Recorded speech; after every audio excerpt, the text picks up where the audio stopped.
Hai teman-teman semua, berjumpa kembali dengan saya Dr. Andri, spesialis kedokteran jiwa dari Omni Hospital Alam Sutera Tangerang. Dan di kesempatan kali ini saya akan live IG bersama sejawat saya, Dr. Sandra, dan mungkin nanti kita akan tidak lama lagi bergabung dengan beliau. Nah, apa yang saya akan beritahukan pada kesempatan kali ini sebenarnya adalah karena kita akan berbicara tentang suatu kondisi gangguan penyakit yang namanya autoimun.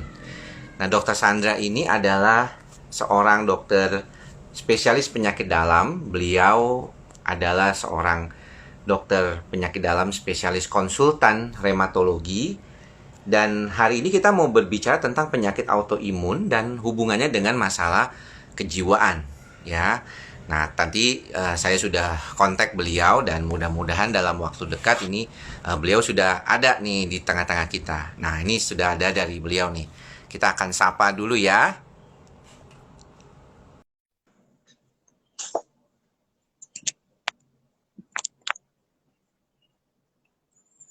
Kita lihat. Halo, Halo, Dok. Hai Dokter Andri, teman-teman Apa sekalian. kabar? Lama ya nggak ketemu nih. Ya, Dok, ketemunya hampir di 10 sini. tahun ya dok. Ya, ya, ya. Hmm, Mungkin teman-teman yang bergabung saat ini, saya berdua ini sama Dokter Sandra pernah satu rumah sakit ya dok ya dulu ya. Iya, 10 tahun yang lalu ya dok. Ah, thank you Dokter Sandra sudah menyempatkan hadir di tengah-tengah kita kali ini.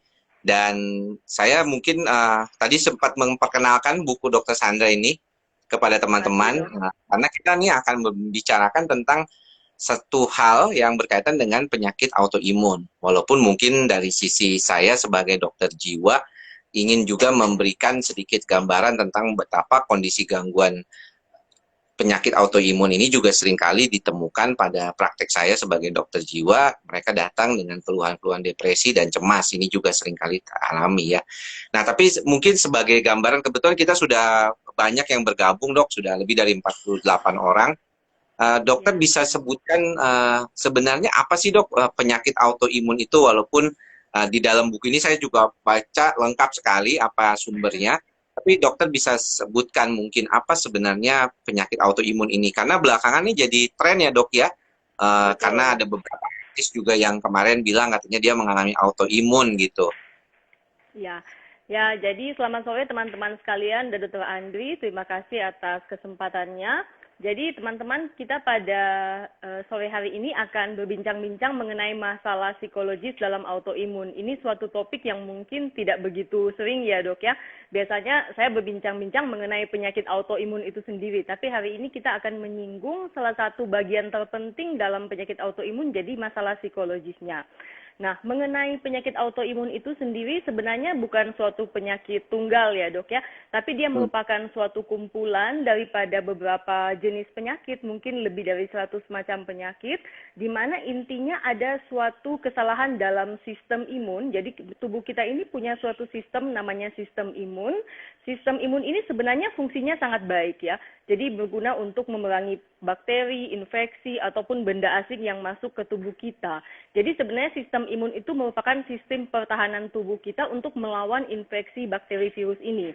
Tapi yang terjadi pada penyakit autoimun adalah sistem imun ini salah mengenali diri kita sendiri sebagai suatu lawan, sehingga kita mengenali tubuh kita ini sebagai lawan dan kita balik menyerang lawan. Jadi salah berfungsi dan akibatnya bisa terjadi kerusakan atau gangguan pada jaringan-jaringan tubuh kita oleh karena kesalahan ini. Jadi itu Hmm. sekilas mengenai penyakit autoimun. Jadi sebenarnya kalau demikian kita semua ini bisa saja ya dok ya kena penyakit autoimun ya. Kecenderungan ya bisa aja, Hmm. tapi tentunya tidak terjadi pada semua orang ya. Iya, iya. Apa saja dok faktor-faktor yang mempengaruhi orang tuh bisa lebih rentan mengalami penyakit autoimun dibandingkan yang lainnya? Ya, jadi kalau ini kan mungkin yang ditanyakan adalah penyebabnya ya. Nah, sampai saat ini memang dikatakan bahwa penyakit autoimun ini kita tidak bisa menyebutkan suatu penyebab tunggal ya dok ya. Mungkin berbeda dengan penyakit yang lain, seperti misalnya salah satu yang lagi rame sekarang ini kan COVID. Tapi itu penyebabnya sudah jelas, suatu virus yang kita sebut sebagai COVID-19. Nah, untuk penyakit autoimun, para ahli belum ada satupun yang bisa mengatakan ada satu penyebab tunggal. Jadi oleh karena kita tidak mengetahui suatu penyebab tunggal, kemudian timbul mulai banyak teori-teori mengenai autoimun. Dalam hal ini teori penyebab ini, teori yang berkembang adalah pertama mungkin unsur genetik. Jadi ada kecenderungan genetik, kemudian dipicu oleh lingkungan. Jadi seseorang yang memiliki suatu kecenderungan genetik ini, kalau ada pemicu dari lingkungan, dia akan muncul sebagai autoimun. Nah, pemicu lingkungan itu banyak sekali. Bisa infeksi virus, bakteri, ada yang mengatakan sinar matahari yang berlebihan, kemudian bahan-bahan kimia. Jadi ini dalam bentuk teori-teori yang ada. Merokok juga salah satu diduga, dan kegemukan, obesitas. Itu Dan faktor-faktor kalau yang saya diduga. baca di buku ini, memang 80%-nya itu banyak terjadi pada perempuan ya dok ya, daripada laki-laki ya. Betul, betul sekali. Nah, kalau misalnya demikian tidak ada alasan khusus ya dok ya, mengapa misalnya terjadi pada perempuan begitu lebih banyak daripada laki-laki gitu ya. Ada unsur pengaruh hormonal pada beberapa penyakit tertentu ya, misalnya seperti lupus. Tapi ada juga sih penyakit-penyakit autoimun di mana didominasi oleh laki-laki dok. Misalnya seperti ankylosing spondylitis. Nah itu didominasi oleh laki-laki. Oke, oke. Dan kalau misalnya berkaitan dengan masalah kejiwaan sendiri, apakah memang ini sesuatu yang seringkali berkaitan juga dengan kondisi autoimun ini sendiri, dok? Sangat-sangat berkaitan dok. Makanya pada sore hari ini kita akan sedikit Ya, menyinggung mengenai terutama topik kita pada utama sebenarnya pada hari ini. Sebenarnya saya gantian nih dok. Saya yang harus wawancarai dokter dok. ya, ya, Jadi ya. bukan dokter. Ya, Apa jadi dari awal dulu? ya, jadi pada sore hari ini sebenarnya saya menerima titipan pertanyaan dari banyak teman-teman Oh kita ya. dalam anggota komunitas ya, baik komunitas rheumatoid arthritis, komunitas Sjogren, dan banyak komunitas yang lain. Jadi mereka banyak mengalami masalah-masalah gangguan yang berkaitan dengan gangguan psikologik, gangguan tidur, kecemasan, dan sebagainya.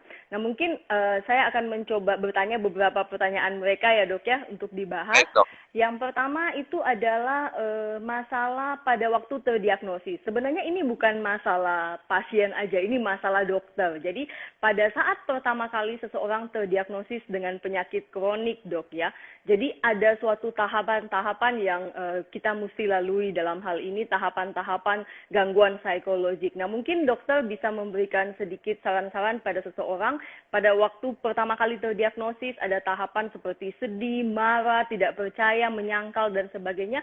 Ada saran-saran dokter nggak pada waktu pasien tersebut mulai terdiagnosis penyakit kronik, khususnya Iya, autoimun? saya kira sebenarnya yang tadi dokter juga sebutkan adalah sesuatu hal yang memang wajar terjadi ya. Jadi kalau kita bilang tuh ada istilahnya tuh sabda gitu. Jadi shock, ya, anger, bargain, depression, and acceptance. Jadi ketika orang mengalami suatu kayak berita buruk ataupun sesuatu yang tidak nyaman di dalam dirinya, mereka akan berupaya dulu untuk mengatasinya, tetapi tubuhnya itu udah pasti udah, aduh, shock nih pasti gue kenapa jadi kena penyakit seperti ini gitu ya. Apalagi kan orang selalu bilang bahwa penyakit ini sepertinya akan seumur hidup ya dia alami. Sebenarnya bukan hanya pada penyakit seperti autoimun saja, tetapi juga banyak misalnya pada penyakit kanker ataupun misalnya diabetes ya, di mana orang itu mengalami perubahan dalam hidupnya akibat dari penyakit tersebut. Nah, memang kalau di awalnya proses shock itu akan bisa dialami oleh banyak orang dan kemudian masuk ke fase marah atau anger. Nah, ketika dia udah mulai ada anger, dia sebenarnya akan mencoba melakukan ventilasi ataupun misalnya dia ngobrol sama orang atau dia marah dengan pasangannya. Kadang-kadang di fase-fase awal inilah orang itu mulai bicara gitu terkait dengan keadaan dirinya nggak nyamannya. Lalu dia masuk ke fase bargaining. Nah, fase bargaining ini sebenarnya di mana orang itu mulai sepertinya nggak terima, tapi mau nggak mau dia harus terima karena dia punya gejala-gejala itu.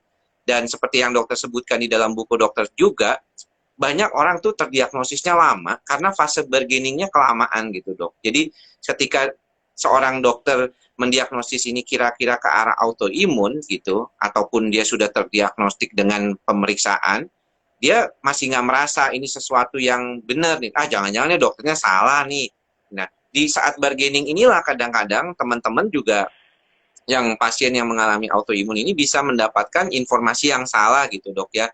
Jadi misalnya dia bisa minta tolong dengan bukan ahlinya, dengan pengobatan alternatif yang menjanjikan. Karena tentunya mereka berharap kalau bisa nggak makan obat seumur hidup dan kalau bisa dokternya salah. Sehingga dia akan mencoba, Betul. ya, dia akan mencoba mencari-cari alternatif gitu, misalnya ke dokter lainnya atau kemana seperti itu. Disitulah yang kira-kira kita melihat bahwa faktor kesiapan orang itu ataupun pasangannya dalam hal ini menjadi penting.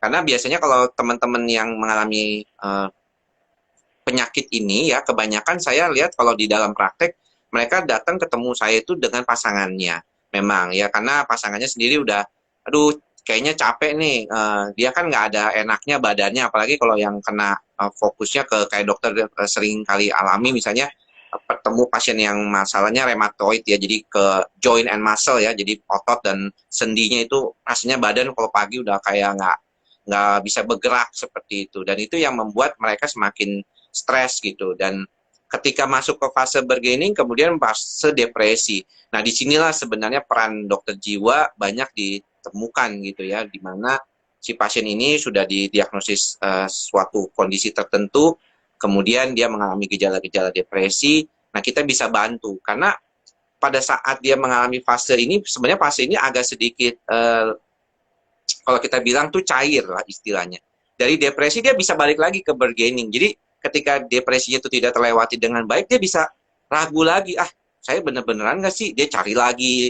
Jadi akhirnya makanya kenapa dokter di dalam buku dokter juga dikatakan orang bisa tahu-tahu udah dalam kondisi yang udah parah gitu datang ke dokter dan akhirnya menyerah dalam tanda kutip, kondisinya seperti itu. Nah, untuk fase selanjutnya dari depresi, dia masuk ke fase acceptance ya. Jadi dia bisa nerima lah keadaan dia bahwa oh ya ini memang suatu keadaan yang saya tidak bisa pungkiri dan harus terima.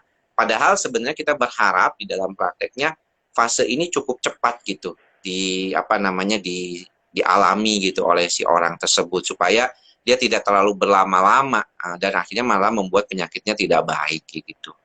Iya. Ya, jadi dok, kan kalau dalam pengalaman praktek sehari-hari ya dok, pada saat Hmm. kita udah mulai tegak nih diagnosis, sebagai contoh ya, misalnya mulai tegak diagnosis ke arah suatu penyakit yang autoimun yang kronik seperti lupus. Nah, pada saat mulai terdiagnosis ini biasanya orangnya tiba-tiba langsung panik dan sedih. Nah, pada saat mulai terdiagnosis seperti ini, saran dokter adalah apakah pada kondisi dia panik dan sedih ini, dia harus banyak belajar mengenai penyakitnya, dengan konsekuensi dia akan lebih panik, atau apa yang mesti dilakukan pada awal-awal secara sederhana, dok?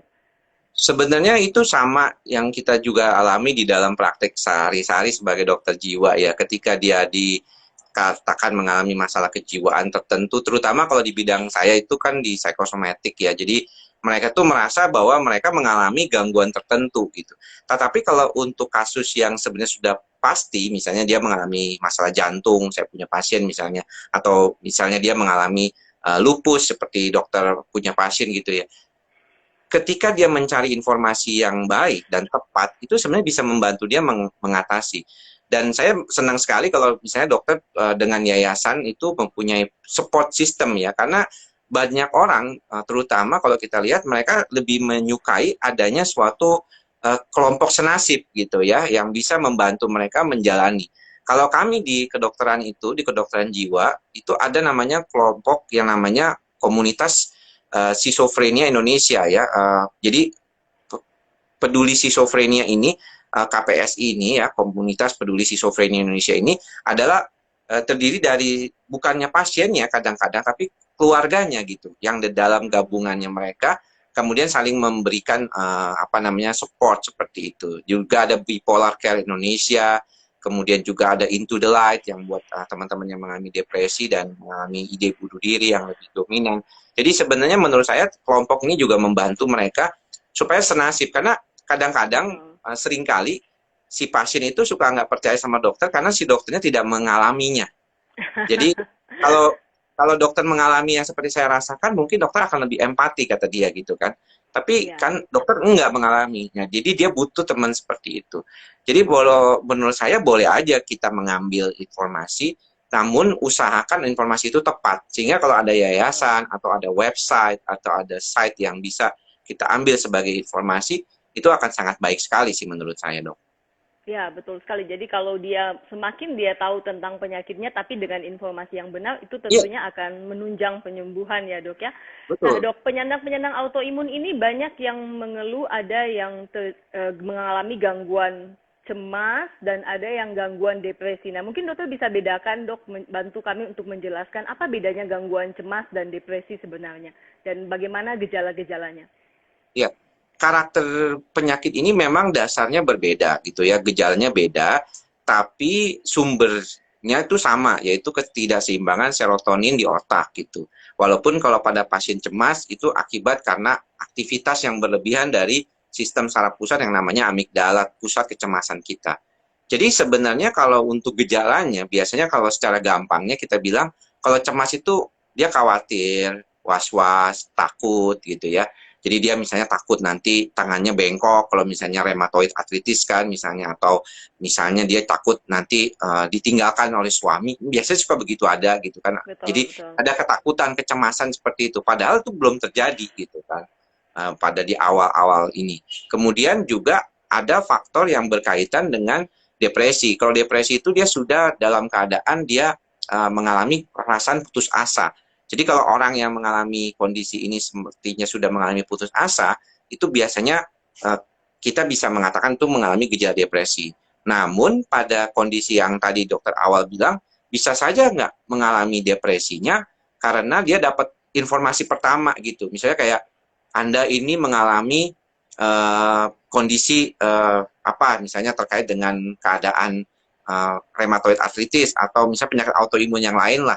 Nah, dia langsung merasakan depresi tuh, gejala-gejala putus asa setelah, dan tapi dalam 2 minggu aja gitu. Nah, setelah 2 minggu dia lewati, dia bisa dapat informasi yang bagus dari berbagai orang, dan akhirnya dia merasakan, oh ya udah dia bisa oke semuanya. Nah, kalau kondisi itu kita sebut sebenarnya gangguan penyesuaian. Jadi gejalanya kayak gejala depresi, Oke. tapi hanya sebagai akibat karena adanya shock gitu ya, shock kayak shock gitu, dia punya ini, dan jadinya gejalanya kayak aduh putus asa deh, kayaknya mati deh, nggak bakalan bisa. Kayak orang sekarang juga kan begini kan, kalau kena COVID pasti mati nih, padahal kan kita tahu yang kena COVID itu yang meninggal ya 5% doang kayak gitu kan. Oke. Jadi kalau Hmm. pada awal-awal, pada fase penyesuaian tuh wajar ya dok, ada proses depresi ya Saya untuk kira itu awal-awal. sesuatu yang wajar karena memang tadi yang kita bilang adanya shock gitu bisa mengalami gejala-gejala depresi seperti gejala cemas juga campuran, lebih sering kalau kita lihat di dalam praktek tuh memang lebih banyak campuran. Jadi gejalanya cemas, kemudian juga ada gejala depresinya juga gitu, Dok. Oh gitu. Untuk terapinya dok, bagaimana dok membedakannya dok? Atau begini dok, kapan pasien tersebut bisa menganggap bahwa ini suatu hal yang wajar, dan kapan dia harus meminta bantuan?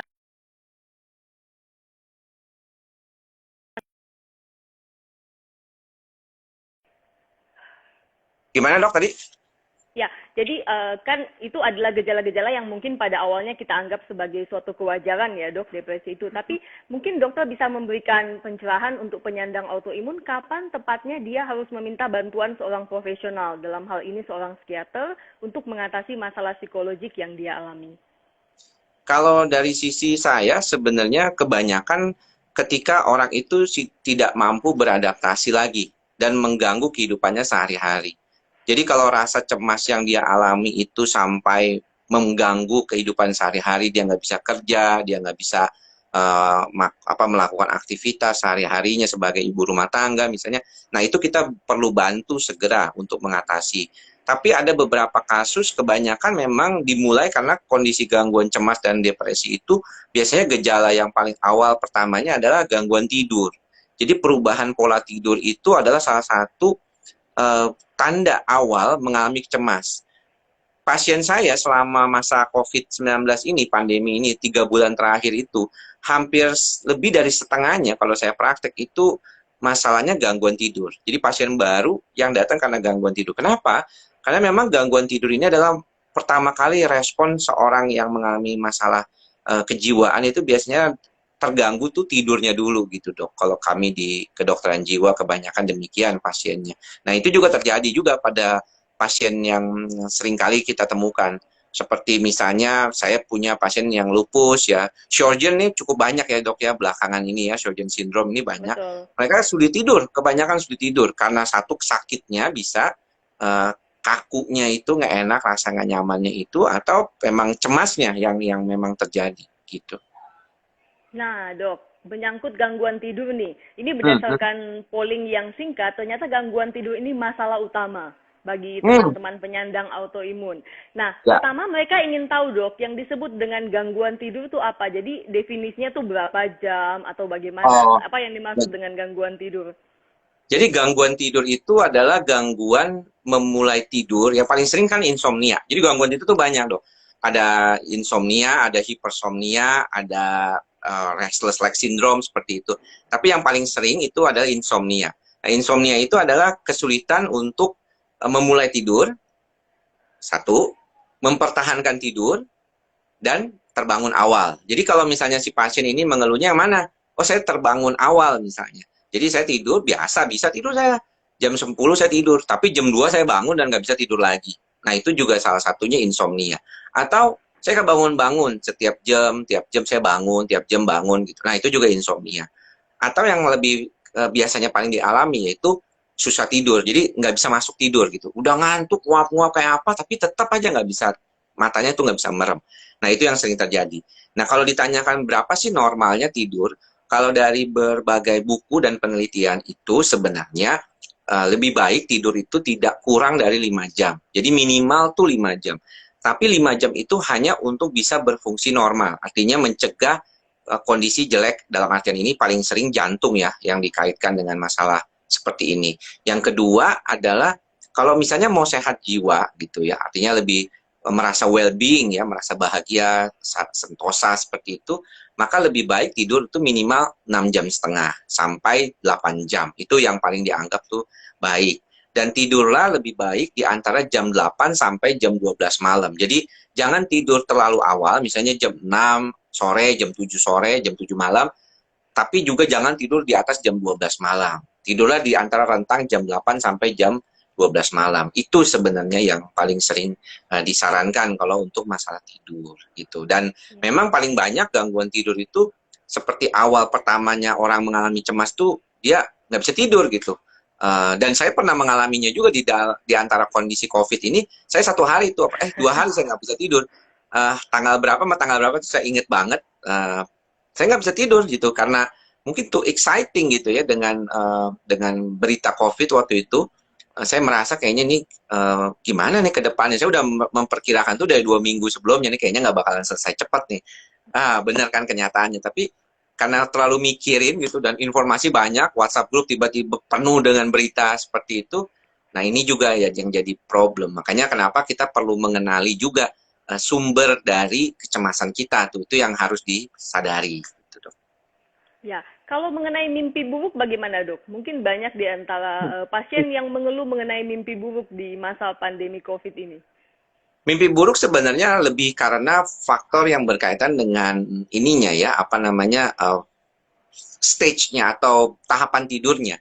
Tahapan tidur itu kalau di beberapa itu ada buku yang bilang ada 4 tahapan, ada yang bilang 8 tahapan gitu ya. Tapi rata-rata sih tidurnya itu awake, fase awake gitu ya, kemudian fase REM sleep, rapid eye movement di mana orang itu udah mulai tidur tapi masih bergerak bola matanya, kemudian masuk ke fase light sleep, kemudian masuk ke fase deep sleep gitu. Dan itu biasanya tuh nggak stabil ya, kadang-kadang dia naik turun gitu. Nah fase yang dimana orang mimpi buruk itu dia di fase REM sleep. Jadi kalau orang itu tidurnya nggak dalam, biasanya banyak terjadi. Dan memang secara tunggal dok, REM sleep disorder juga salah satu penyakit dok di bidang kejiwaan. Jadi ada orang yang memang kalau kita lihat di polisonografi gitu ya, dicek di lab tidur itu, dia tidurnya nggak pernah dalam gitu dok. Jadi selalu Oh. bisa bikin mimpi gitu makanya. Bagaimana, dok, manajemen untuk gangguan tidur ini secara Ya, sederhana mungkin? Kalau misalnya dari secara sederhana sih sebenarnya pertama kali kita masuk ke non obat dulu ya.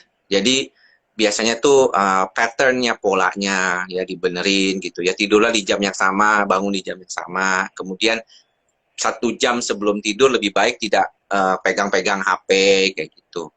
Terus kemudian juga nggak nonton TV yang tegang-tegang, tidak melakukan olahraga berat sebelumnya gitu. Jadi sleep hygiene-nya dulu dilihat. Kalau misalnya kelihatannya memang sleep hygiene-nya nggak bisa dilihat, saya suka nanyain juga obat karena ada beberapa orang yang misalnya pakai obat asma ya, zaman dulu tuh masih ada yang pakai theophylline gitu ya dok ya. Kita udah tahu lah dulu aminofilin kayak gitu ya, debar-debar kan jantungnya, salbutamol gitu kan debar-debar. Nah itu juga nggak bisa tidur biasanya. Kita harus lihat dulu. Atau yang masalah lambung dok, banyak kan masalah lambung, GERD kayak gitu ya, yang Betul. bikin orang nggak bisa tidur. Atau baru habis makan terus dia langsung tidur gitu, itu juga bikin dia nggak bisa tidur. Jadi kayaknya yang kayak gitu harus disingkirkan dulu. Kalau memang berat, biasanya datang ke dokter jiwa tuh, karena udah ke dokter saraf atau dokter umum, mereka bilang wah kok kayaknya masih makan obat terus gitu. Nah datang ke kita pengennya kalau nggak bisa nggak pakai obat kan, tapi dikasih obat juga sih sama kita awalnya. Karena susah, memang harus dapat pattern dulu sih. Kalau saran saya sih memang kita harus mendapatkan polanya dulu gitu, pattern dulu supaya kita bisa bantu untuk lebih baik lagi tidurnya gitu dok. Nah, Dok, ada pertanyaan dari teman-teman nih. Biasanya Hmm. ada yang mengatakan bahwa harus minum obat tidur terus. Jadi kalau nggak minum obat tidur atau penenang, ada yang minum semacam alprazolam, dia nggak bisa tidur. Nah, bagaimana nih manajemennya? Apakah aman tuh digunakan sepanjang waktu obat-obat tidur ini? Soalnya kalau nggak minum obat katanya nggak bisa tidur sama sekali. Ya, kalau dalam ilmu kedokteran jiwa, prinsip gangguan tidur itu lebih melihat kondisi di satu umurnya dulu. Kalau di atas 60 tahunan, itu kita tahu bahwa ada pengaruh dari melatonin, sistem di otaknya yang sudah mulai agak sedikit berkurang. Sehingga kalau kita lihat orang tua itu lebih sulit untuk masuk tidurnya dan juga lebih sulit untuk mempertahankan tidur gitu. Nah, kalau misalnya dia bagaimana nih kalau nggak mau pakai obat nih, kok saya dikasih obat terus?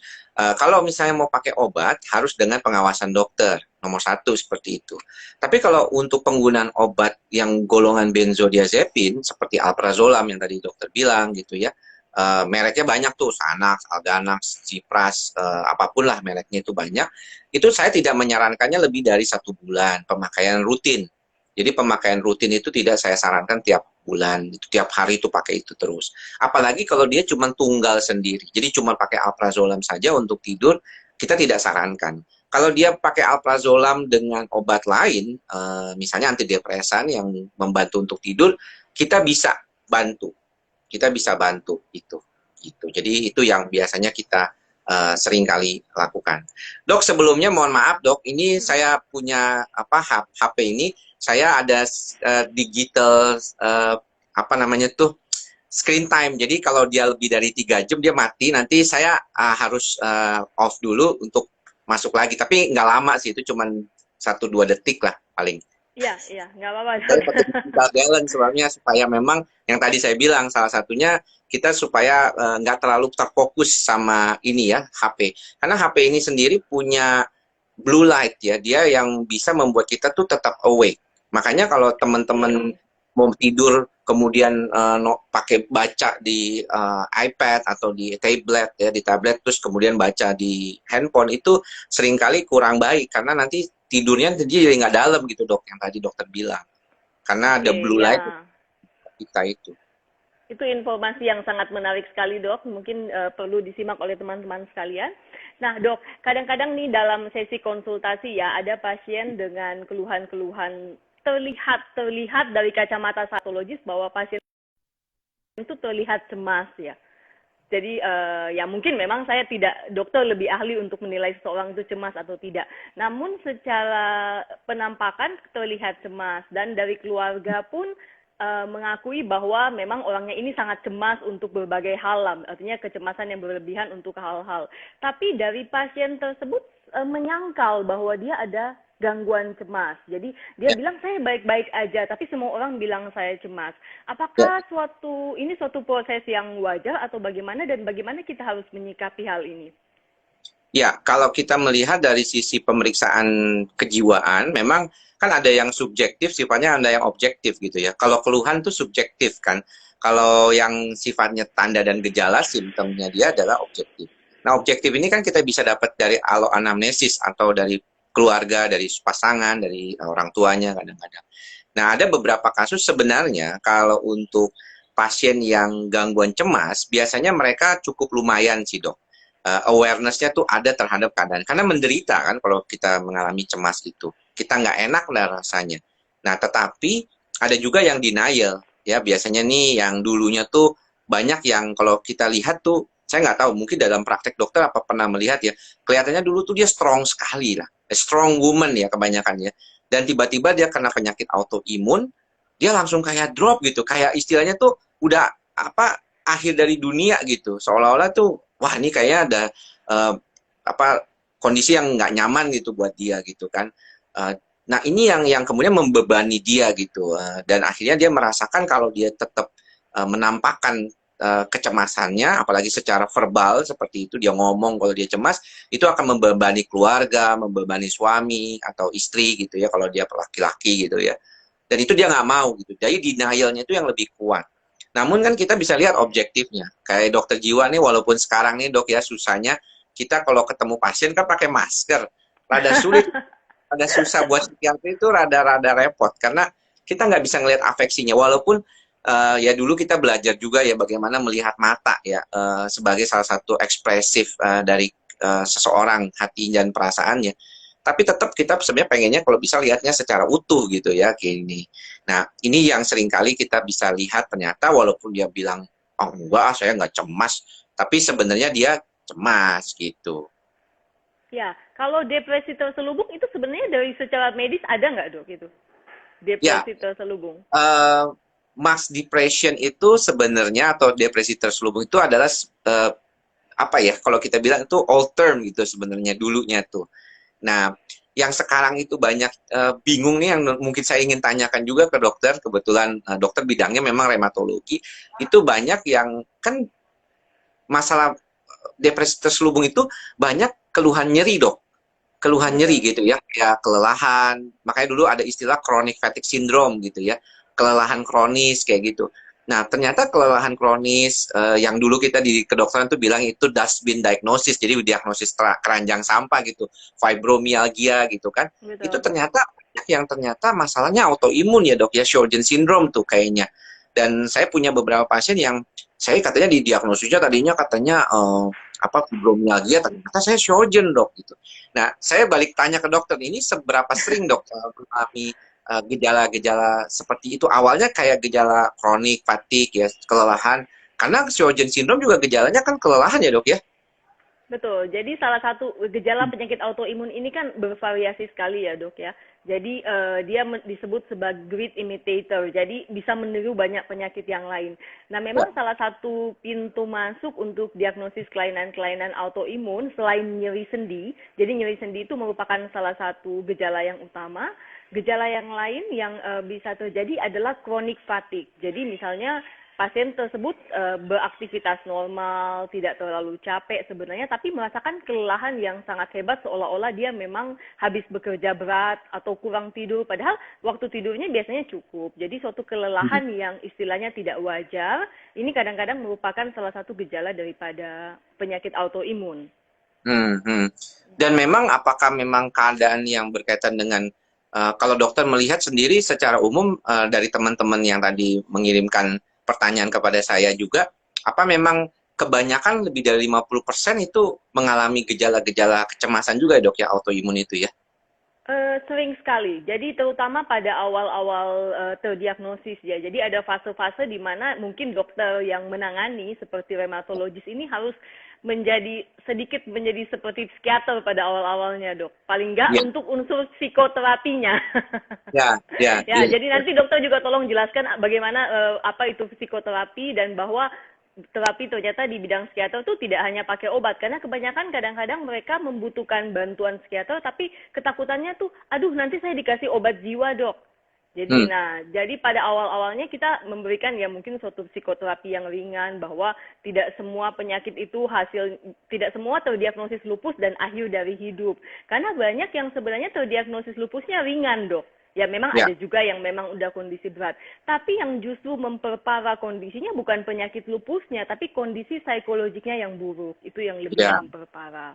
Nah, mungkin dokter bisa memberikan pencerahan, Dok, bahwa kita tidak perlu takut ke psikiater, bahwa di ya. psikiater itu tidak hanya obat aja. Ya, sebenarnya memang kalau kita bilang tadi seperti yang dokter bilang tuh, psikoedukasi seperti itu juga bisa membantu kan mereka untuk mengenali, karena keawamannya mereka terhadap penyakit autoimun ini juga saya kira memang di kalangan awam ini masih membingungkan, Dok. Makanya Betul. waktu itu saya di konteks sama Dokter Sandra berkaitan dengan ini, saya merasakan wah ini satu hal yang baik sekali ya, karena kalau enggak kita juga nggak pernah dapat secara langsung. Kita dengar aja gitu apa namanya autoimun tuh dari seminar-seminar dokter gitu. Tapi untuk awam saya nggak tahu apa mereka ini cukup teredukasi, terutama sih yang nggak pernah ngedengar apa itu autoimun, kecuali kemarin salah satu istri dari penyanyi lawas itu mengatakan dia mengalami autoimun kan.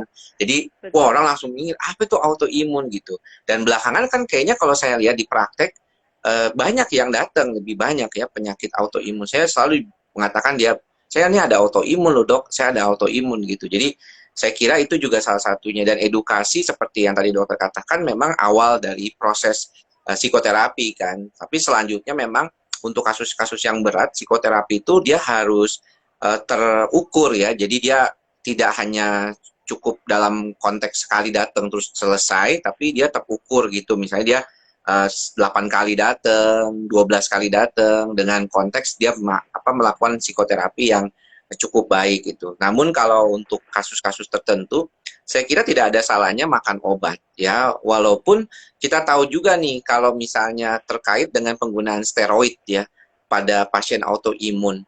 Itu sebenarnya kan dia kalau steroid itu kalau dia kan akan menekan HPA aksis gitu ya, kalau kita bilang kortisolnya biasanya akan ikut tinggi, dan itu bisa menimbulkan gejala-gejala depresi juga kalau misalnya pemakaiannya agak jangka panjang. Jadi secara biologi di otak sendiri ketika orang mengalami autoimun dan dia menggunakan steroid untuk mengatasi gejalanya agar dia menjadi remisi, itu juga seringkali berdampak secara psikologis karena tingginya kortisol atau hormon kortisol di dalam tubuhnya. Dan itu bisa kita bantu sih dengan penggunaan obat gitu untuk membantu mengurangi gejala-gejala depresi yang diakibatkan karena kortisol yang meningkat tersebut gitu dok. Ya. Jadi nggak usah takut gitu. Ke psikiater ya nggak Ya. apa-apa. Ya, Yang jadi ada penting ya tahap-tahapannya ya, Dok. Justru betul. bisa membantu ya, Dok ya. Jadi karena kita ketahui bersama bahwa pada pengamatan saya sebagai reumatologi, saya melihat bahwa ternyata orang-orang dengan status psikologik yang baik ini lebih mudah dibantu, dan biasanya mereka lebih mudah mengalami remisi dari penyakitnya. Ya, jadi sangat membantu sekali suatu status psikologis yang baik ini untuk membantu kesembuhan penyakitnya. Nah, Dok, nih ada pertanyaan nih, Dok, dari teman-teman nih. Pada saat pandemi COVID ini sering ada rasa ketakutan berlebihan nih, Dok. Jadi kadang-kadang nggak ada ambulans di luar, katanya ada yang sering mendengar ada ambulans. Ternyata ditanya pada keluarganya kok nggak ada ambulans di luar. Jadi ada ketakutan-ketakutan yang berlebihan. Nah, bagaimana kita sebagai pasien autoimun nih, dia udah punya masalah tersendiri dengan autoimunnya dan mengalami suatu tekanan baru lagi mengenai pandemi COVID. Nah, bagaimana dokter mungkin bisa memberikan saran-saran untuk mereka untuk lebih tenang? Saya kemarin itu sempat ingin bertanya juga tuh, karena kebetulan juga ada beberapa pasien yang mengalami autoimun. Sebenarnya kalau misalnya mereka ini harus kontrol, sedangkan keadaan kondisi sekarang ini tidak terlalu memungkinkan untuk datang ke rumah sakit, bagaimana gitu ya? Apakah memang bisa gitu? Karena khawatir takutnya dia flare lagi ya, jadi dia ternyata muncul lagi, bukan fase remisinya bisa berkurang gitu. Tetapi sebenarnya kalau tadi diumpamakan seperti mendengar bunyi ambulans seperti itu ya harus hati-hati dok, karena kalau dia ada halusinasi dengar berarti ada dua kemungkinan. Pertama mungkin dia memang ada gejala psikotik sebelumnya gitu, tapi kemudian karena stres yang semakin kuat dia muncul gejala psikotiknya itu sebagai halusinasi dengar. agak sedikit khawatir yang berlebihan karena kondisi takut dia datang, ada orang datang PDP atau dijemput seperti itu kan gambaran di otak dia. Yang kedua, mungkin karena saking stresnya gitu ya. Jadi saking stresnya terhadap situasi sekarang dan banyak mendengar atau menonton televisi ataupun kabar-kabar hoax terkait dengan PDP yang wah ditangkap, ada yang kabur ke pasar segala macam, dia jadi langsung punya pikiran seperti itu. Tapi saya selalu harus pesanin ke teman-teman harus hati-hati ketika ada gejala halusinasi. Ya, karena itu bisa berkembang jadi sesuatu yang lebih berat lagi ke depannya, bukan hanya sekedar stres yang sifatnya bisa berlalu dalam 1-2 minggu, tetapi bisa bertahan sampai bertahun-tahun seperti itu, Dok. Jadi memang Ya. perlu penanganan. Kalau misalnya dia terus-terusan kayak gitu, saya sih saranin kalau bisa berobat gitu ya, segera. Iya, harus ke psikiater ya dok ya kalau ada halusinasi berarti. Ya. Ya, nah dok, jadi dokter ini kan, dokter Andri ini adalah salah satu dokter psikiater yang di Indonesia yang mendalami bidang psikosomatis ya dok ya. Jadi Ya. mungkin teman-teman sekilas psikosomatis itu adalah suatu kelainan di mana yang sebenarnya tidak ada kelainan fisiknya, tapi gejala-gejalanya ke arah kelainan fisik. Ada banyak sekali ya dok, mulai dari lambung, otot, dan sebagainya. Nah, khusus untuk pasien-pasien autoimun, gejala-gejala atau gangguan psikosomatis ini sering kali terjadi. Misalnya nih dok, kita sudah tahu bahwa Sjögren ini salah satu gejalanya memang bisa nyeri sendi dok. Jadi Hmm. memang salah satu gejala Sjögren ini nyeri sendi. Tapi pasien ini mengeluhkan nyeri sendi. Nah, nyeri sendi ini atau artritis ini adalah sesuatu yang harusnya diperiksa oleh dokter dan kita menemukan suatu bukti objektif bahwa dia ada artritis atau Ya. radang pada persendian. Nah, banyak sekali pasien-pasien yang mengeluhkan nyeri, tapi pada waktu diperiksa secara objektif kita tidak menemukan ada radang sendi, tapi hanya berupa muscle spasm atau ya seperti fibromyalgia lah. Nah, mungkin dokter bisa jelaskan sedikit bahwa bagaimana gangguan psikologik itu bisa menimbulkan suatu kondisi gangguan fisik pada pasien-pasien secara umum ataupun pada orang-orang dengan gangguan autoimun. Kalau di bidang kedokteran psikosomatik ya, yang saya pelajari untuk sebagai dasar masalah-masalah psikosomatik di dalam praktek, memang paling sering yang mengalami gejala-gejala psikosomatik itu adalah organ otonom ya. Jadi yang diperintah oleh sistem saraf otonom. Jadi seringkali itu jantung, lambung, dan paru. Makanya kenapa hampir lebih dari 60% kasus psikosomatik itu banyak kan mengeluh gangguan lambung ya, dispepsia Betul. fungsional namanya. Dan itu kita lihat secara objektif memang sudah diendoskopi, tidak ada masalah, atau masalahnya kecil lah sedikit dan itu bisa ditangani oleh dokter penyakit dalam. Yang kedua juga yang berkaitan dengan misalnya problem yang berkaitan dengan otot dan sendi. Nah, otot dan sendi ini biasanya kalau sekarang dok mungkin agak sedikit berbeda. Kalau saya lihat 10 tahun yang lalu, sekitar 2010 gitu ya, sejak pulang dari Amerika untuk mempelajari ini, saya ngelihatnya kalau dulu tuh kita nggak terlalu rutin memeriksa vitamin D. Ya, kalau sekarang kira-kira itu banyak juga masalah yang berkaitan dengan kekurangan vitamin D. Dan vitamin D ini memang rata-rata orang Indonesia rada turun gitu ya dibandingkan orang, maksudnya bukan dibandingkan orang lain, tapi kok kita negara tropis, tapi ternyata vitamin D kita tuh rendah gitu. Kebanyakan pasien saya rata-rata vitamin D-nya bisa di bawah 30 gitu kan. Itu berarti kan dia rendah, ada yang di bawah 20 malah. Nah, kalau untuk gejala-gejala sendi seperti itu memang kebanyakan memang mereka sudah berkunjung ke dokter saraf, kadang-kadang yang mereka dilakukan EMG gitu ya. Biasanya tuh ada spasm lah ya, istilahnya spasmofilia gitu ya. Betul. Grade 2 atau grade 3, bahkan ada yang grade 4. Nah, ada beberapa yang diobati hanya dengan menggunakan muscle relaksan atau relaksasi otot ataupun ke rehabilitasi medis cukup bagus ya. Tetapi ada juga yang biasanya tuh dikaitkan dengan masalah kecemasan yang kuat, panic attack ya, ada beberapa kasus cemas yang luar biasa dominan.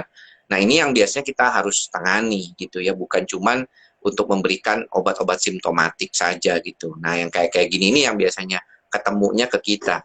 Namun yang tadi dokter bilang apakah mirip-mirip sih sama Sjögren tuh ya, karena ada kelelahan fisik, ada kecemasan juga, dan kemudian juga ada nyeri-nyeri seperti itu. Tapi kalau dari sisi kami memang sampai saat ini, kalau saya buat gampangnya sih, kalau untuk awam bilangnya, ya, kalau misalnya dokternya udah bilang semuanya baik, ya udah percaya aja, semuanya bagus gitu. Berarti Anda ini mungkin ada faktor psikologis yang berkaitan. Kenapa kok bisa begitu dok? Ya sebenarnya di dalam psikosomatik, kalau Anda stresnya kelebihan, maka sistem saraf pusat Anda nggak stabil, sistem saraf otonomnya itu simpatis dan parasimpatis yang ngegas ngeremnya nggak stabil, maka terjadi aktivitas yang berlebihan dari organ-organ itu termasuk otot dan juga persarapannya. Nah, ini yang membuat dia jadi lebih sensitif terhadap nyeri, dia lebih gampang nyeri seperti itu. Itu yang menurut saya bisa dijelaskan kepada pasien. Walaupun kadang-kadang pasien masih bingung sih.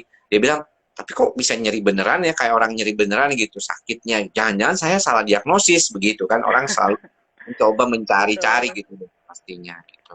Ya, jadi memang paling utama sakit lambung ya, Dok. Jadi sakit lambung itu Banyak tidak, ya paling banyak ya keluhan-keluhan seperti, bahkan seperti GERD juga ya, Dok ya, ya, yang menjadi gejala-gejala mirip GERD itu juga ada, walaupun kadang-kadang di endoskopi di esofagusnya atau di kerongkongannya itu tidak ada baret ya, tidak radang. ada Tidak ada radang. radang gitu. Jadi saya kira memang tergantung sih dari orangnya. Tapi memang cukup banyak sih gejala-gejala yang berkaitan dengan lambung tuh hampir lebih dari 60% gitu. Kalau Betul sekarang sekali, malah Dok. yang lebih banyak. Gangguan tidur sekarang banyak sekali di praktek sehari-hari. Tadi aja saya punya pasien 3/4-nya sulit tidur. Pasien baru Ya, semua. penyandang autoimun juga demikian, Dok. Jadi memang Hmm. gangguan tidur ini kita melakukan polling sederhana ya. Ternyata gangguan tidur ini adalah merupakan masalah psikologik atau masalah psikiatrik yang utama buat mereka. Nah, Dok, mungkin ada lagi yang mau ditanyakan, yaitu berkaitan dengan hubungan dengan keluarga atau orang terdekat ya, Dok ya. Jadi ada beberapa keluarga atau orang terdekat dari pasien yang mempertanyakan, Dok, pada waktu terdiagnosis atau pada waktu baru mulai terdiagnosis nih, pasiennya menjadi cemas dan sedih yang berlebihan. Nah, bagaimana keluarga menyikapi hal ini? Ini harus dibujuk-bujuk nggak? Jadi pertanyaan sederhana, harus dibujuk-bujuk atau dibiarkan dulu atau bagaimana? Nah, bagaimana keluarga harus menyikapi gangguan-gangguan seperti ini? Iya, sebenarnya kalau kita melihat problem yang berkaitan dengan kondisi keadaan respon psikologi seseorang, seperti dia bisa sedih, dia bisa marah, dia bisa kesel, itu memang juga terkait dengan latar belakang kepribadian orang tersebut.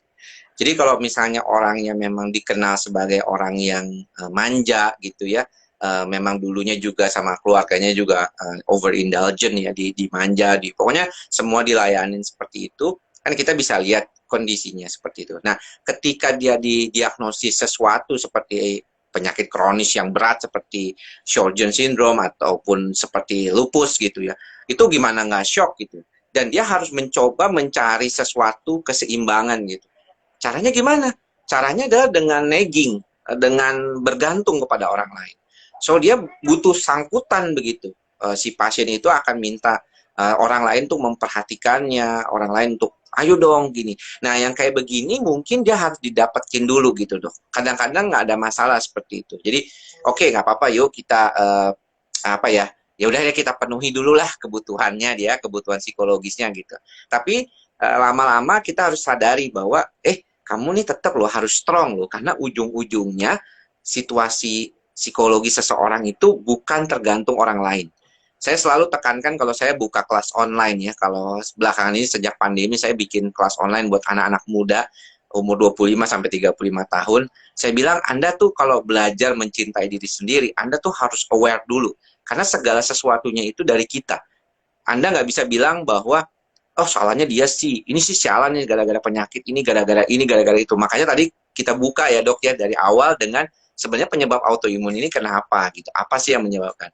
Kalau memang unknown, kadang-kadang juga kita mesti terima, ya udah kita memang menerima ini sebagai satu bagian dari takdir kita gitu. Kalau memang itu, walaupun itu juga berat, saya bilang nggak gampang loh menerima takdir gitu ya. Kok saya yang terpilih gitu, kenapa bukan orang lain kayak gitu. Nah itu yang membuat kadang-kadang menjadi putus asa. Makanya belakangan terapi yang disebut mindfulness meditation atau terapi mindfulness menjadi salah satu rujukan ya, karena orang itu kayak belajar untuk ikhlas dulu gitu, menerima keadaan yang berkaitan dengan situasinya saat ini. Nah termasuk tadi pertanyaannya kalau dia begitu gimana, ini kepribadiannya akan berbeda. Sama kayak orang yang punya kepribadian cemas, dia akan aduh gimana nih kayak gitu, cari-cari informasi gitu, dan itu bisa malah membuat dia tidak nyaman karena kan kita tahu sendiri imunitasnya juga akan bisa terganggu gitu. Sistemnya yang terkait dengan lebih jauh juga akan terganggu dengan keadaan itu gitu loh. Dok, ada pertanyaan nih mengenai panic attack, dok. Hmm. Jadi bagaimana sebenarnya panic attack itu dan bagaimana kita mengatasi panic attack? Kalau panic attack itu sebenarnya respon kecemasan yang sudah over. Jadi kalau orang itu baru awal yang tadi kita bicarakan itu lebih kebanyakan kayak cemas, ada perasaan was-was, ya ada perasaan nggak nyaman gitu. Tapi kalau dia sudah sampai panic attack, dia biasanya artinya dia sudah dalam kondisi yang berat gitu. Sehingga tiba-tiba tuh otaknya tuh bisa timbul gitu kecemasan, jantung berdebar-debar, napas seperti tercekik, sesak napas, keluar keringat dingin seperti itu. Dan itu bisa terjadi pada banyak orang gitu ya. Sepertiga manusia itu pernah mengalami serangan panik. Ya, kalau waktu terakhir ada pertemuan Kongres Dunia di Würzburg di Jerman, dan saya ikuti di sana, memang banyak sekali orang yang mengalami panic attack itu sebagai respon. Makanya saat-saat pandemi ini kalau kita nggak stabil, kita nggak terima nih, bisa jadi panic attack juga, dok. Banyak gangguan tidur dan panic attack juga bisa terjadi kalau keadaan ini. Apalagi kalau tiba-tiba dia periksa lab terus hasilnya bilangnya positif Sjögren's-nya, waduh pusing deh. Saya banyak sekali loh, dok. Saya juga bingung. Betul. Dokter bisa ceritain sedikit nggak? Karena waktu kita ternyata tinggal 10 menit lagi. Dokter bisa ceritain sedikit ya. Apakah penyebab Sjögren's ini kok agak banyak, dok ya? Apa sebenarnya baru muncul belakangan atau ada situasi tertentu? Dulu kayaknya saya waktu kuliah aja ya, dok ya. Karena autoimun tuh cuma lupus gitu, dok. Sekarang kan banyak banget ya gitu ya. Apa sayanya yang kurang belajar kali dulu? Sjögren ya, dok. Jadi sebenarnya Oke. secara statistik Sjögren ini lebih banyak daripada lupus secara statistik dunia ya. Jadi Iya, iya. mungkin sekarang ini kita banyak mendengar tentang kasus Sjögren, tentang kasus lupus itu karena meningkatnya awareness. Jadi kita mulai banyak yang mengenal. Jadi mulai juga banyak organisasi-organisasi seperti kalau di rheumatologis, organisasinya adalah Perhimpunan Rheumatologi Indonesia. Jadi kita berusaha untuk memberikan suatu awareness kepada masyarakat yang luas. Oh, gejala lupus tuh ini, gejala Sjögren ini. Sehingga dengan demikian orang mulai tahu, oh Sjögren itu gejalanya mata sama mulut kering. Jadi orang itu akan cepat berobat. Kalau dulu mungkin bertahun-tahun orang bisa nggak peduli mata saya, mulut saya kering, itu bukan penyakit mungkin dianggap ya. Itu kan adalah gejala utama. Jadi terutama lebih karena meningkatnya pengetahuan masyarakat mengenai gangguan-gangguan autoimun sehingga mereka bisa melakukan pengobatan dini. Itu yang menyebabkan kasusnya mulai banyak saat ini. Nah, kalau pertanyaan saya jadi, kalau misalnya kan orang banyak tahu gitu, dok, karena dia baca di dalam buku dokter sendiri dikatakan bahwa sebenarnya tahapan untuk pengobatan itu adalah untuk mencapai remisi gitu ya. Berarti Betul. bukan sembuh dalam artian kayak hilang ya, dok ya. Betul sekali, dok. Jadi sebagian besar penyakit rematik autoimun tidak bisa disembuhkan ya. Contohnya misalnya lupus, Sjögren, kemudian rheumatoid arthritis. Nah, yang ingin kita capai itu adalah kondisi remisi. Remisi itu secara awam adalah kondisi di mana dia akan tenang dengan tanpa obat atau dengan pengobatan minimal. Nah, kriteria remisi ini beda-beda, dok, tergantung daripada penyakitnya. Mungkin seperti dokter kriteria bahwa depresinya membaik kan berbeda dengan kriteria panic attack yang membaik. Jadi, nah kita juga beda-beda. Jadi kalau misalnya pada rheumatoid arthritis kita punya skor namanya DAS28-nya bagus. Oh, itu kita sebut remisi. Pada lupus kita punya skor SLEDAI yang kurang dari 3, itu kita sebut sebagai low disease activity. Jadi itu diukur berdasarkan komponen-komponen penyakitnya. Misalnya pada lupus kita lihat HB-nya udah bagus, trombositnya udah normal, yang tadinya rendah, atau kebocoran protein di urin menjadi baik. Nah, itu kriteria-kriteria remisi. Jadi itu yang hendak kita capai. Jadi bukan kesembuhan memang dalam penyakit autoimun. Ada memang beberapa yang bisa sembuh tapi sangat jarang sekali ya. Seperti ada beberapa vaskulitis tertentu yang bisa sembuh. Soalnya memang kalau pasien itu seringkali kalau mereka datang ke dokter kan kepikirannya tuh bisa sembuh begitu ya. Jadi mereka tuh merasa bahwa ketidakmampuan untuk sembuh itu yang bikin jadinya dia bilang, loh kok jadi nggak sembuh, terus saya mesti gimana nih, udah datang ke dokter masih nggak sembuh gitu kan.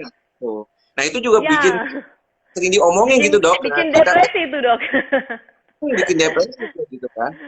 Iya Itu. betul, itu salah satu yang bikin orang menjadi sedih atau gangguan cemas, depresi dan sebagainya. Tapi kita harus memberikan, ya itulah mungkin dokter hematologi juga harus sedikit punya ilmu psikoterapi yang dasar ya. Jadi artinya kita harus memberikan pengertian kepada mereka. Misalnya saya ambil contoh lupus. Memang penyakit lupus ibu tidak bisa sembuh. Tetapi dengan pengobatan, dokter akan berusaha membuat supaya organ-organ tubuh ibu tidak rusak. Kita mencegah jangan sampai terjadi gangguan jantung, gangguan ginjal, gangguan paru atau lupus. Oleh karena lupus. Atau yang kedua tujuannya kita ingin mempertahankan ibu kualitas hidupnya lebih baik. Jadi misalnya tadinya ibu rambutnya rontok banget, udah mau botak, atau sariawan terus, nyeri sendi terus. Dengan pengobatan, kita akan membuat supaya nyeri sendinya berkurang, sehingga kualitas hidup lebih baik, bisa bekerja, dan sebagainya. Jadi itu Iya, sebenarnya tujuan pengobatan. betul. Karena tadi juga ada teman saya, Dokter Santi, ini bertanya juga. Beliau adalah seorang psikiatris, jadi seorang psikiater yang suka berhubungan dengan teman-teman dokter lain gitu ya.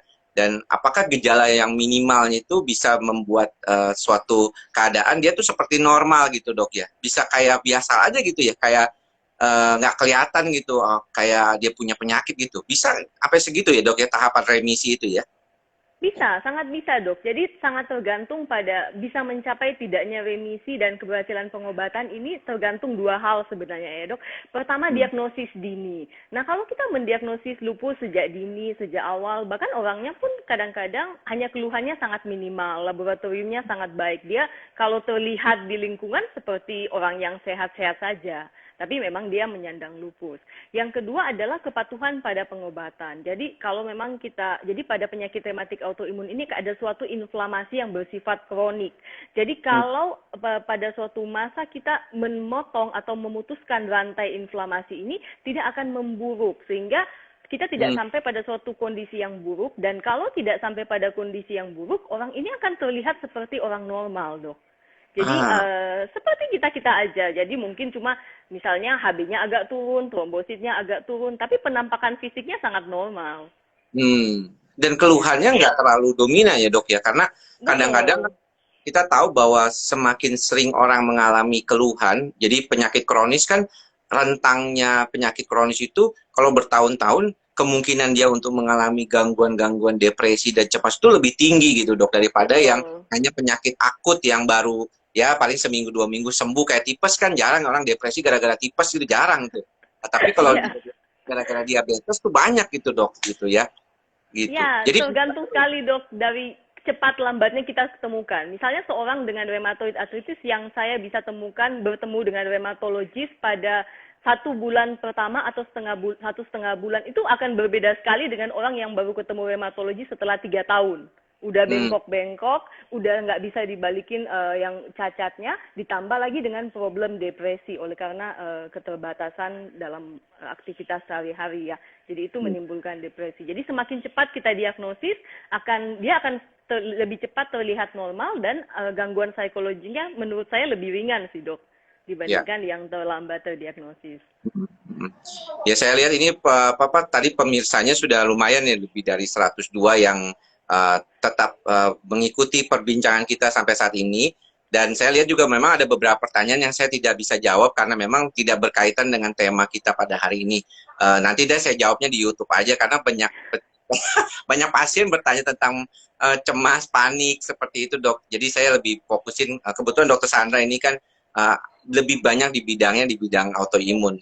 Nah dokter, ada nggak pesan yang bisa disampaikan buat teman-teman semua nih, terutama buat pasien yang penyandang autoimun dan juga keluarganya dok? Kalau untuk dari sisi, karena tadi saya baca buku dokter di awal aja saya sudah lihat ini satu hal yang penting banget, yaitu saya ingat banget tadi dokter juga sebutkan, semakin cepat didiagnosis sebenarnya harapannya untuk mencapai suatu kehidupan yang normal ya, dalam artian bukan sembuh tapi kehidupan yang normal, yang quality of life-nya lebih bagus, itu akan lebih tinggi. Nah bagaimana dok cara supaya kalau dia ada penyakit itu dia langsung bisa diketahui segera gitu? Apa sih tanda-tanda clue penting dok untuk menutup perbincangan kita kali ini? Ya, Dok. Jadi kita selalu berusaha untuk menebarkan awareness ya, itu istilahnya ya. Jadi itu adalah merupakan tugas kami rheumatologis dan mungkin kami juga bisa meminta bantuan daripada masyarakat awam, baik penyandang yang udah punya pengalaman ataupun keluarga penyandang. Jadi biasanya kita bersama-sama akan menebarkan awareness. Jadi masing-masing penyakit rematik autoimun itu gejalanya berbeda-beda, tapi terutama kita harus waspadai adalah misalnya nyeri sendi yang berkepanjangan. Jadi kalau ada nyeri sendi yang berkepanjangan atau encok ini, jadi jangan disepelekan, segera konsultasi ke dokter misalnya lebih dari 2 minggu, karena kebiasaan masyarakat kita adalah biasanya suka beli obat bebas, Dok. Jadi ini yang memperlambat proses diagnosis. Jadi apabila ada suatu nyeri sendi berlangsung lebih dari 2 minggu dan dengan obat yang kita minum mungkin kita tidak ada salahnya juga, misalnya baru timbul kita minum penghilang sakit sementara sih itu tidak kita bisa salahkan ya, Dok.